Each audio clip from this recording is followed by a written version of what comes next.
Hi guys, and happy Friday. Are you ready for the weekend? Today I'm back with 3 new stories for you. Let's go to the first short story about a mother and sister pressuring OP to give her newborn to her sister. Enjoy the stories, guys, and don't forget to like and subscribe. Almost a year ago, I started dating a guy, 24 male, and we were planning to take things slowly, but we ended up getting pregnant. I'm currently 6 months, and my sister found out she was infertile. Her and my mom think that because I didn't want kids when I was younger, 6, 9, 15-ish, even though at 17 and 18, I did express that I now wanted to have a family later on, that I should give the baby up for adoption so my sister and her husband can have it, despite me 100% making it very clear that me and my boyfriend intend to raise this baby and do so on our own. I do not live with my parents and have not since I was 16. I'm financially well off due to inheriting money from my great-uncle last year, and my boyfriend works full-time and his job pays decently. It's not like this is something that we'd be realistically incapable of managing. My mom and sister keep trying to guilt-trip me and tell me that it's not fair that I didn't want kids and she did, and that now I can have one and she can't, and she's calling me a brat, an a-hole, etc. My boyfriend is fully on board with the decision we already made as well, and also outright refused her idea when I told him how loco they were acting. But my mom and my sister are my only living family, and I'm totally unwilling to do as they ask. But I'd really like to reason with them so things can go back to normal. I don't want my baby to not know any of the family on my side, so I was hoping for advice. I've tried literally everything. I'm out of ideas. I've written letters, I've had conversations, and tried the thing where you explain what you feel and use I sentences, etc. I need advice. So how can I try to reason with them? I think OP just needs to tell them that she wants the baby and is keeping it, and if nothing changes, she just needs to go no contact with them. Because you can't reason with crazy. It's like banging your head against a brick wall and being mad it hurts. Crazy is as crazy is. Jess and I were high school sweethearts. We loved each other for a time, and well, we were really taken for each other. I know I was. Well, when we were both 18, we got the news that Jess ended up being pregnant. At that time, I really didn't know what to think about it. I was scared, yes, but my parents were there for me then. At first, Jess and I decided to move in with each other and try to sort it out together. Well, she was not interested. I had to cook, clean, and also do a part-time job while the baby used to be with my parents. At first, I believed that Jess was going to find work soon, but she did not, and most of the time spent time with her friends and didn't even bother helping with the baby. It was stressful, to be honest. 2 months later, Jess got an offer from her parents to move in back with them, and she did this time, though leaving me with the baby. She wrote me a letter on how being a young mother was too stressful for her and could not deal with it and such. It was upsetting to see the person I considered the love of my life leave me. Well, after that, I moved in with my parents and pursued my studies properly, got in a local university with a good reputation and got my degree and started practice soon after. Fair to say, my job has treated me well enough that I was able to spoil Ella as a child. My dad died when Ella was 4, so my mom moved in with me so I would be able to focus on my job, and she would take care of Ella, but my mother died a few months after my father's death. I decided to cut my hours at work so I could take care of Ella when she came back from school. In the meantime, I have had a few relationships here and there, but Ella ended up disapproving of them, so I decided not to pursue a permanent relationship since Ella's mother. Ella goes to a private school and has everything she needs, but not want, as it got out of hand when she was 14, but it was handled later after I decided to be more strict with her. Now, 2 years ago, Ella's mother contacted me. She was married with 3 children and was doing somewhat good enough with her husband. She wanted to meet Ella, and well, Ella always wanted to meet her mother, so I let them meet each other. After that, Ella would travel to her mother about once every 2 months or so, living with her for a weekend. In that time, I would even provide Jess with money to take care of Ella for the weekend and reimburse her for any other expenses Ella had. On to the present situation then. Ella came to me 2 months ago and wanted to talk to me. She said that she wants to move in with her mother permanently, that I was a good father, but she wants a woman in her life. On how me not having a woman in my life was very jarring for her, and that me having her do boy things with me really messed with her childhood. The boy thing I forced upon her were playing video games or having her join the local women's football club, as she gave me this example. I was really heartbroken over it, but decided to, have her go live with her mother a bit more so she could be happy. She lived with her for about 2 weeks, and when I went to pick her up, Jess threw a fit. I asked her to let me talk to Ella alone. I talked to Ella for 2 hours, and she was adamant that she did not want to live with me anymore, but would come over whenever I would want her to. I told her that I spent way too much of my life dreams on her, and seeing her leave me like this would not set well for me, and this would be a betrayal on her part. I let her live with her mother for 2 weeks more and see what she wanted, and she said the same, that she would come back whenever I would want her to visit, but she wanted a woman as her caretaker. I could not do much on that. 2 days ago now, Ella posted a picture on her Facebook commenting on her mom and dad and her siblings. Her dad being not me, but Jess's new husband. I called Jess and asked her what the hell was going on, and she apologized and told Ella to remove that comment. She did. I honestly am just done with Ella in regards to this. I am thinking of going to her and just saying it to her that I am disowning her, as she has taken so much of my life and now is betraying me like this. I love my daughter, but this was the last straw.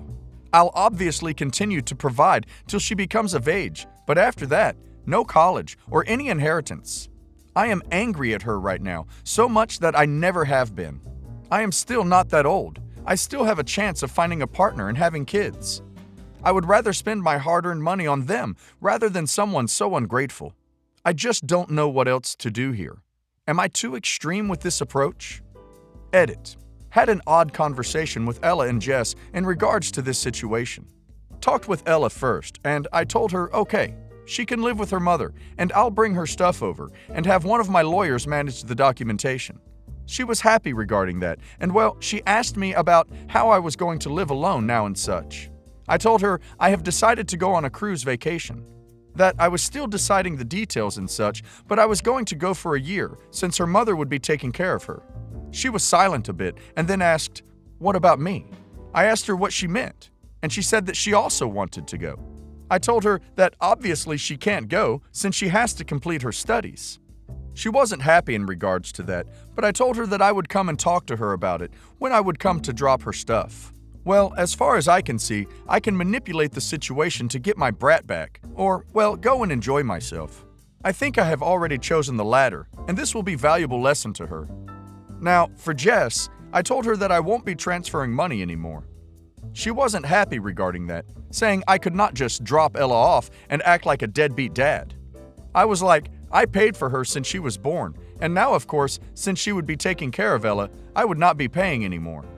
As folks here suggested, a few bills and payments for maybe a phone or laptop, but other than that, nothing more. I obviously planned to give her pocket money, but that wouldn't be a lot for her. She tried to guilt trip me on how I was planning to leave our daughter and go off enjoying myself.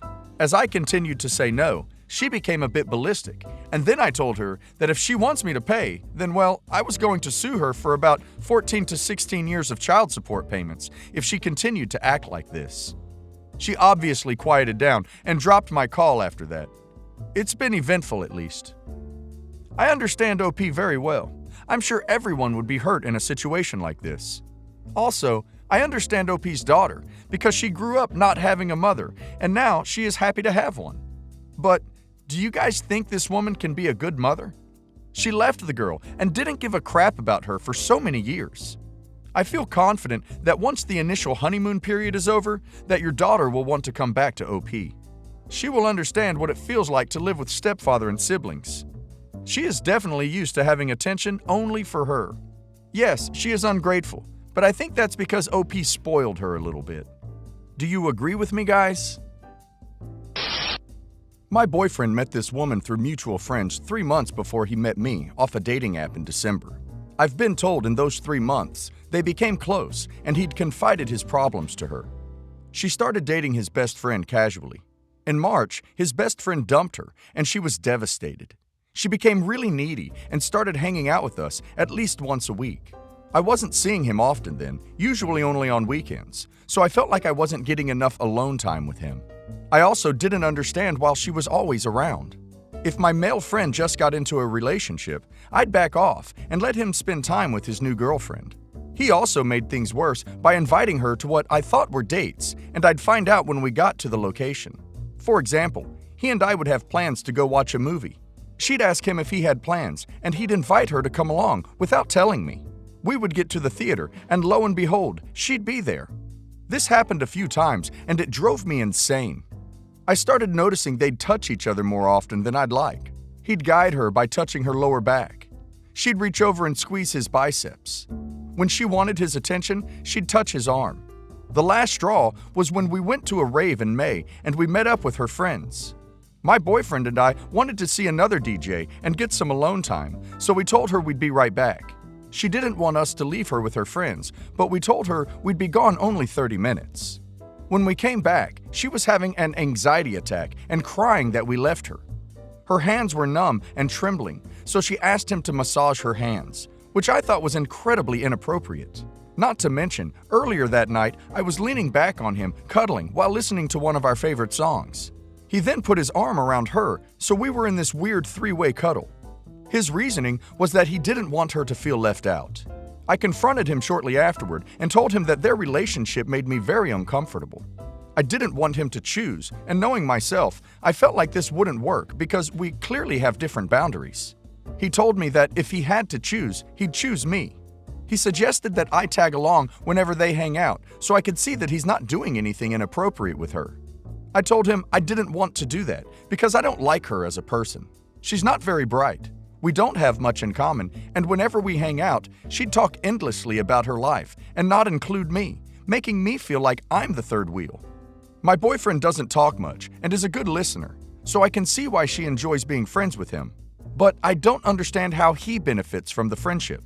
I also don't understand why a 31-year-old man wants to be friends with a 22-year-old woman, who are both at completely different phases in life. As an outsider, doesn't this just appear creepy? One red flag I do see is that all her close friends, including my boyfriend, are from the last 2 to 3 years. Most of whom she met at work or the gym, and they're all over the age of 28, the oldest being 36. She doesn't have one friend from grade school, high school, or college that she hangs out with, which I find odd and telling. We're all locals in a large metropolitan city and grew up within 20 minutes of each other. It was at this point he suggested that he maintain a text-online friendship and not hang out with her in person anymore. I told him I didn't want this, but he convinced me to give it a shot. There were a couple of times where he had to go to social events and see her, which I had no problem with. However, 2 weeks ago, I went out of town, and he told me he was going to get brunch with her and her new boyfriend. I was livid. To me, he broke his word, and it made me feel stupid for trusting him. He told me that he never wanted to stop hanging out with her and only told me he would, to placate me, thinking that I would eventually get over it. He thought that I was uncomfortable with her because I thought she possibly liked him more than a friend. This was a passing thought, but not my main concern. So since she has a new relationship, it was okay to see her again. We got in a huge fight, and due to conflicting work schedules, we didn't really talk or see each other for 1.5 weeks. When we finally talked, it was a 6-hour discussion about why I think her actions are disrespectful and how he doesn't think they are. He doesn't think it's a problem that she asked him to massage her hands because friends help each other out. He believes that it comes down to trust, and if I trusted him, this wouldn't be an issue. Meanwhile, I think this has nothing to do with trust. I see her touchiness and behavior as outright disrespect to me. And the fact that he doesn't try to negate her behavior by not reciprocating is also disrespectful. He's concerned that if it wasn't her, it'd be someone else, and what if some other female comes into his life and the same thing happens? But I don't have any problems with any of his other female friends, just her. I don't know if I'm being naive or if it's just because of the age difference, but I think most people our age wouldn't behave inappropriately with friends who are in relationships, so it wouldn't be an issue. To be clear, I don't think she has ill intentions. I truly think she's young and naive, but it's not my job to tell her what's appropriate or not. However, I didn't want to give up without trying, so I suggested I have a talk with her. A few hours have passed, and I'm having second thoughts. Back in May, he actually suggested this, but I didn't want to do it because I didn't think it would make a difference. Maybe she'll surprise me, but I know so many people who either become defensive or agree or apologize, but keep doing what they're doing. I also don't want to be cast as the villain or crazy girlfriend. Am I overreacting? Clearly, he and I don't see eye to eye on what's appropriate and not. So is this a deal breaker? I feel very conflicted and don't know if this is worth saving, since he and I have only been dating for 10 months. I don't think OP is overreacting at all. Looks like OP is picking up on the vibe between them, and that's what's making her feel threatened by the relationship. He won't shut it down because he is reciprocating to the other girl. This is one of those situations where the boyfriend denies and gaslights until he gets dumped, and then next week, what do you know, they're dating. Also, he told OP that he wants to maintain his friendship exactly as is. He admitted he was lying to placate OP when he said he'd set boundaries. And he thinks OP is the one who's being unreasonable. It sounds to me like he's white knighting her. He doesn't want to cut it off because being the one to rescue her makes him feel good. He likely jumped back in as soon as she started dating this guy because he knows it's going to hit rough patches and he wants to be the one to be there for her. Even if he did end his friendship, another would come along. She's the symptom. He's the problem. Update. We broke up over the weekend. After reading a lot of your comments on Thursday, I messaged him about how I thought we made the wrong decision. I didn't think that talking to her would help because, at the end of the day, we have different boundaries, which is okay. The real issue is that he has no inclination to respect the lines I draw. I believe in compromising, but this is not something I should just accept. The problem is that I see certain behavior as inappropriate, but he should respect that and want to make me feel more comfortable, and he hasn't taken any action to. So yes, the problem is no longer about her, if it ever was. He said he made a false promise of not hanging out with her because he wanted our relationship to continue. I told him he was incredibly selfish and not ready to be in a relationship because if he were, he'd make an effort instead of doing what he's doing. He said he knew he was being selfish, but everyone deserves to be selfish in a relationship, that our views just don't line up, and that's okay. I told him that every relationship is going to have issues, and if we are compatible in everything else, this is something we can overcome if we made a compromise, such as me understanding the physical touch in his love language, trusting that, and being less judgmental, while he can dial the touching back a bit. He kept going back to how he doesn't think what he's doing is inappropriate, and we're just too different. I told him that this isn't about what's appropriate or not anymore. This is about making an effort to compromise. It's about respect. This is a partnership, not we're just different, bye. If that was the case, he should have let me go 5 months ago.